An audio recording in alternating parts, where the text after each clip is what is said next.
விஷால் அவர்களோட கல்யாணம், விஷால் சாய் தனுஷ்கா. இந்த ட்விஸ்ட் நிஜமாவே இதுதான் சார் ஒரு பெரிய ட்விஸ்ட். ஏன்னா, விஷால் அவர்கள் வந்து இந்த மதகஜ ராஜா அந்த படம் 13 வருஷம் கழிச்சு அந்த ஒரு ப்ரமோஷன் அந்த இதில வரும்போது, அவருக்கு எப்படி அவர் மேல எவ்ளோ விமர்சனங்கள் இருந்தாலும், "ஐயோ! விஷாலுக்கு இப்படியா?" அப்படின்னு சொல்லிட்டு நெறைய பேர் வந்து அவர் சீக்கிரம் கெட் வெல் சூன் அப்படின்ற மாதிரி ஒரு ஹேஷ்டேக்லாம் கிரியேட் பண்ணாங்க சார்.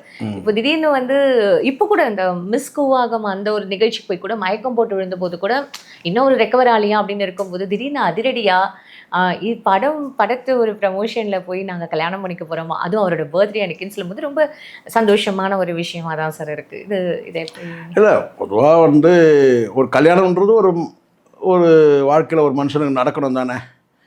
நடக்கலனா தான் நம்ம வந்து பொறாமப்படணும் அவங்கள பார்த்து. இவன் மட்டும் எப்படி நிம்மதியா இருக்கிறான்.